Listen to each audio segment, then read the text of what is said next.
Hey, what's up? It's Y, and you're watching another episode of Why Stop Now. I'm your host, Wiley Mitchell, and with me today is Olivia. Olivia, how are you today? I'm doing really well today. How about you? I'm doing so good, and I'm so excited to have you on the show. So let's dive right in. Tell me a little bit about your life pre-college. Where are you from? So I was raised in the Denver metro area in a suburb called Littleton, Colorado. There's probably quite a few people here who are from there also. But I moved around a lot before I came to Colorado, or I guess a little bit, not like super a lot. And then whenever I got to Colorado, we did move across town a couple times. So was it hard for you moving schools and with all that change moving around, or was it like, did you adapt to it pretty easily? For me, it was all I really knew since I was very little. So it came very easy to me whenever I went to a new school. I usually wasn't the type of person who wanted a large group of friends anyways, so it was pretty easy to find one person who could be my best friend for a little while. I love that. That's so fun. And you're from Littleton, so you probably brought some of those friends with you here to CMU, right? Yes, I do have Awesome. one friend who came. So, Heck yeah. One's all you need, right? Yes, exactly. So what made you choose CMU?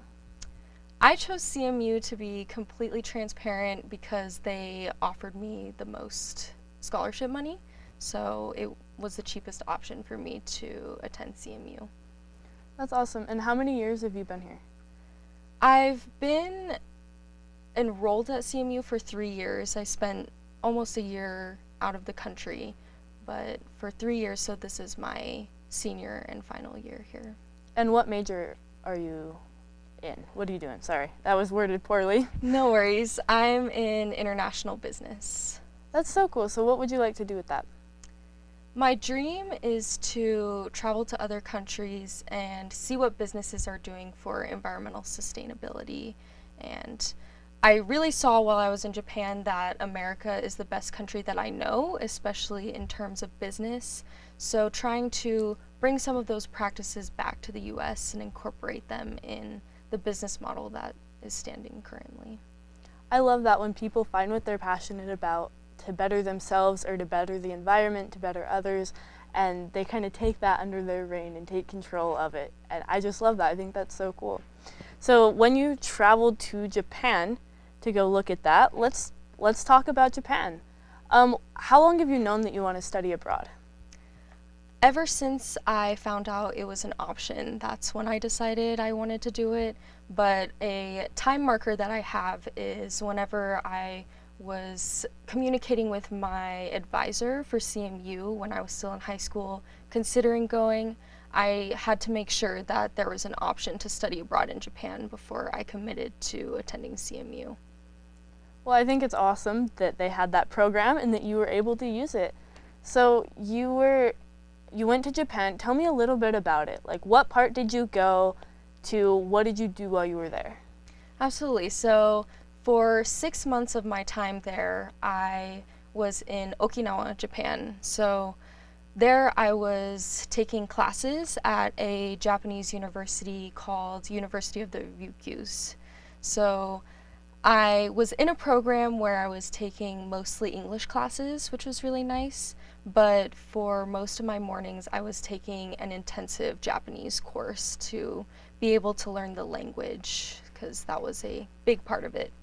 So you weren't fluent in No. Japanese going into that.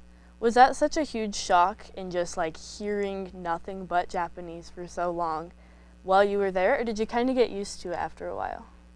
I think it was always something that was a little bit difficult for the whole time that I was there, just not being able to fully communicate with anyone face to face while I was there. That was very difficult, but I definitely would go back and do it again, and I would love to do it in another country, just start from ground zero and see what I can learn while learning the language and the culture simultaneously.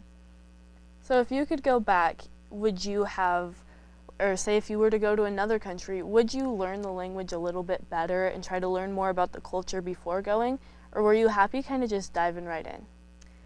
I think for any other country, I would definitely want to do more research.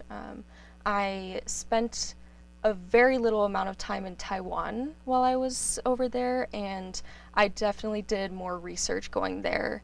But it was just that I felt that I was very familiar with Japan, having a Japanese mother and having been before. I thought I could dive right in, but looking back, I wish I had done more preparation before going, even to a place that I felt very familiar in. It's fun that you like thought that you were in it and then you got there and it was like I'm way out of comfort, right? But it's cool that you were able to kind of adapt to that comfort, jump right in, become immersed in it. What if you were to do anything different, what would it be? I think the only thing really is that preparation piece. I had a lot going on before I went to Japan, and I wish I had taken that time to spend more time with people that were close to me and just do the things that I didn't know I would miss until I went there, but now I have a better idea if I go somewhere else. And just getting to know a little bit more of the customs and what it's like to live there. I helped teach a Japanese class this summer in Denver, and one of the things that I learned is that you can have raw eggs in Japan, first of all, and second of all, that the expiration date is when it has to be refrigerated, not when it expires. And that would have saved me a lot of float tests because I ate a lot of eggs while I was there. So you said earlier that your mother is Japanese. Is she actually like born and raised there? Yes, she was born in a little town in Aichi, the Aichi prefecture, and she lived there until she was 17, and then studied abroad to Arkansas, of all places. And whenever she was done with high school, she decided she wanted to go back. So she's been here ever since, besides visits. And you've visited your grandparents with her before. You've been to Japan. Did you go to the same part of Japan? You said that, you already mentioned that, I'm sorry. So your grandparents live in a different part from where you went to school? Yes, so for the final month of my time in Japan, it was roughly a month, I lived with my grandparents. They're on the mainland of Japan in the Aichi prefecture, so they still live where my mother grew up. So that's cool that you got to go experience that, kind of see where she was. So you said that you told me previously one of the reasons you went to Okinawa specifically was for the karate. Did you enjoy? Did you learn a lot being there?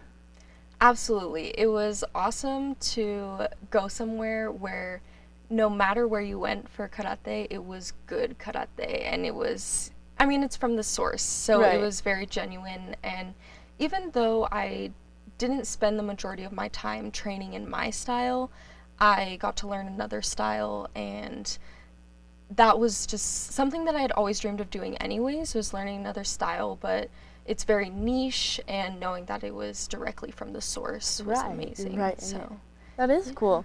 Well, Olivia taught our director, Maccoy, a little bit of karate. Let's take a look at that right now. Hey, what's up? It's Y, and welcome to this week's segment of Why Not Try It. Today, Olivia is going to teach us karate. Olivia, tell us a little bit about what we're going to learn. So today we're going to be doing Shorin-ryu karate, which is originally from the Okinawan Islands, now a part of Japan. It is a traditional style, so it's less focused on the sport sparring stuff and more focused on the kata and sparring that actually takes the opponent down as self-defense. And when did you learn this? Has this been something that you've known forever, or was this more like on your excursion to Japan? So I have been doing or training in karate pretty much my whole life. I officially started when I was 6 years old, and I chose to study abroad in Okinawa because of it being the birthplace of karate. I wanted to see it from the source and just check out all the cool stuff that I could learn there. Well, we're excited to learn from you. Maccoy, how are you feeling going into this? Terrified. Okay, let's get to it. So I'm going to show the full form of Fukukara Ich. So Fukukara Ich, Kyotsuke, Re, Yoi. Hajime!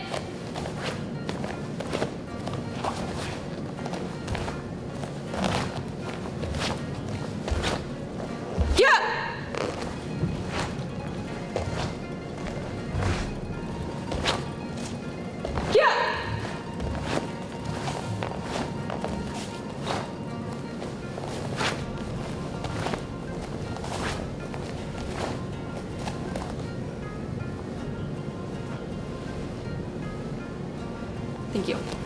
We're gonna start at attention, bow, always bow to respect our ancestors in the lineage. And then cross and look, step out, down block. So other hand. There you go. Okay. And step forward, punch. Good. And then cross, point to where you want to go, rotate around, down block, step forward, punch. Okay, so now we're going to do the sparring piece, or the application of the kata. So are you ready? I guess so. Okay, so first, let's take a Zenkutsu Dachi stance here. So you're gonna have that foot forward is perfect, Okay. and then have that foot a little bit further back, Okay. and 10 toes facing forward. So you might wanna come out a little bit so it's a little bit more comfortable. Okay, got it. Yeah, perfect. So all you're gonna do is you're gonna do a front kick. Okay. Okay? So go ahead, and I'm gonna do down block and punch. Okay. Does that look familiar? Yes. Okay, Yes. cool. Okay. So we'll do that one 2 more times. Okay. So whenever you're ready. Perfect. And 1 more time. Okay, now you get to try. Oh boy, Are okay. you ready? This one, correct? Yes. Okay. That's it. So I go here. Good. Okay. And then you're gonna step forward and you're gonna punch right at the solar plexus. That makes sense. Okay, understood. Understood. So- okay. Try one more time and I'll go into the details a little bit more. Okay. So if you kick with that foot, Okay. then I'm gonna down block. Got it. I wanna make sure and step forward and punch. Okay. Right in the solar plexus, it's Okay. about 2 fingers down from your sternum. Got it. That will knock the wind out of your opponent and you have time to run, do whatever you need to do. So I come here, bang, good. Okay. So this time you're just gonna throw a punch to my chest level. Okay. Any particular? That one is probably Okay. more natural. Gotcha, Yep. yeah. So I'm gonna block with the chudan uke. So go ahead. Okay. I block, then I'm going to capture this hand here and jab. So usually you would go right for the, I forget what this word is, Jugular. but the jugular. Does that work? And you need about only 8 pounds of pressure right there, and you could kill someone. So don't be doing that unless you absolutely have to, but it's a good way. These in karate are fight-ending moves, is what we like to call it. Let's do it. So here. Okay. Okay. Ready all to right. try? Come here. This way. Good. That's it. So then if you ever need to take someone down, if it's in a serious situation, you need to bring them to the ground, we actually have it hidden in our footwork in the basic warm-up. So Okay. if somebody grabs your shoulders and they step behind you, then there's a way to make sure that you don't get taken down and you take them down. So if you try and grab my shoulders and step behind me, you're trying to take me down, I just go into my Zenkutsu-dachi this way and bring my arms forward. That's terrifying. So I come here. That was it. Yep. Yep, that was it. Awesome. You got it. So thanks for training with me. Yeah, thank you That was very really much fun. for teaching me. Yeah, of course. So I've got to ask, how was teaching Maccoy? Do you think you did a good job? Yes, he did a very good job. He's a quick learner, so he caught on very quick for the limited time that we had. I was kind of impressed with how fast he picked it up. I'm not gonna lie to you. What did you pick some pretty easy moves for him, or were they some more complex ones? Well, they were the basic moves that I usually teach people on their first day of class. Well, I mean, it was more than what I typically teach people on their Right. first day of class. I wanted to showcase a little bit more, so it was very impressive that he was able to keep up with it. So let's jump back to your trip abroad and karate. So how did it compare doing your karate in America versus when you were in Japan?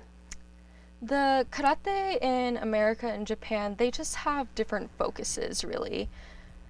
The American mindset of karate has migrated over to Japan and even to Okinawa. It does have a lot of competitiveness to it, and I think to be completely fair, a lot of the American way of sparring has made it safer in Japan, because when my master was training, he would like take people out. It was like full on fighting. So whenever you want to learn the technique to be able to take someone out in a serious self-defense situation, that's when we practice forms and those more traditional things. We do the back pressure, but we do it in a safe scenario where people aren't going to get hurt. Right. And so what America did whenever it was brought over was it turned that into a sport, and it made it so that whenever you're touching hands with someone, now you can get points for doing certain moves. And that's moved back to Japan. What has stayed the same in Okinawa, at least with the older masters, is that it's not just about the elements of fighting or martial arts. It's really a lifestyle. So the warm-ups and stretches that they do there, that is what helps them maintain health, even whenever they're really old. My sensei, I think he was 72, the one that I Wow. trained with, and he could do the splits, and I can't do the splits. So he was in very good health and taught me some of the stretches that he does daily to maintain that. So That's cool, like, to hear that that's such a health benefit, and that so many people can benefit from just doing the certain stretches in the certain ways, and like how that all correlates. absolutely. I know it's kind of a generic question, but we're jumping around a little bit again. What do you think your favorite part of Japan was? There were two things that I really loved about Japan. Well, I should say three, and I'll start with the one that's kind of broad, the beach. Growing up in Colorado, I No beach? was so excited to be at the beach and swimming in the ocean, just that whole experience.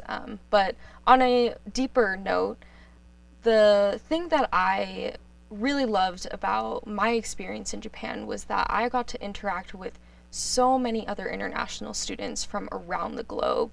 And now I can say that I have a friend in every continent, and that's just something that I've always wanted. And I know with the internet, it's more possible than ever, but I really need that face-to-face and Right, your in-person one-on-one interaction. connection, absolutely, before I can really say that I have friends in every continent. So that was an incredible piece for me, is to be able to do some international networking, but just in terms of friends, being able to travel to another country and now have a contact to say, hey, take me to your favorite place in town and stuff like that. And then the other thing was just with my background and my mother being from Japan, I was so grateful for the experience to learn the language and really be immersed in the culture. I think those two things have really unlocked so many doors for me, even coming back from Japan. So I think that is so cool. And when you and I talked previously, you kind of said that you felt like you were able to understand yourself a little bit better knowing where you came from. Do you want to talk to me a little bit about that? sure, absolutely. There were just a lot of things that were in my subconscious, I guess, for lack of better words, because when I was younger, my early childhood, I was primarily raised by my mother, and so there were a lot of things that she brought back from Japan that I just kind of absorbed when I was, 3, 4 years Right. old. And so going back and seeing that some of the things that I have done in my life that just aren't very typical American, that comes from another place that I am also a part of. And it was just really great to see other people doing those things, because sometimes it gets kind of lonely when you feel that you're the only person acting a certain way. You So, feel like an outcast, yeah, absolutely. but I'm glad you were able to find your place and fit in again. Absolutely. Find those customs out. So, overall, what would you say the most challenging part was of your trip abroad? So I think the most challenging thing was that even though I unlocked this other side of myself, I did still kind of feel a little bit lost. In America, I have figured out what it means for me to be a Japanese American, But when I was in Japan, I had to discover what it meant to be an American Japanese there, what pieces of the culture that I had grown up with I wanted to maintain while I was still in another country, and just kind of feeling that all over again of this is still what sets me apart in another nation. So What advice would you give to somebody who might be facing a similar challenge right now? my biggest advice is just to accept the parts of yourself that are different and realize that just because not everyone else is doing it doesn't mean it's a weakness. It can be a strength, and it can be what sets you apart and what puts you at the head of the pack. So I think that is great advice, and I don't know, I love that. Thank you for sharing that with me. yeah, of course. So that's all the questions I have for you today. Is there anything else that you'd like to add? I don't think there's anything particular about my experience, but I definitely want to thank you for giving me a place to kind of sort through my experience and be able to share that with other people. So, Well, I really appreciate you coming on my show and talking with me today. I think that's all that we have. Thank you so much for tuning in this week, and thank you for coming and being a part of it. Until next week, why stop now? This story is just getting started.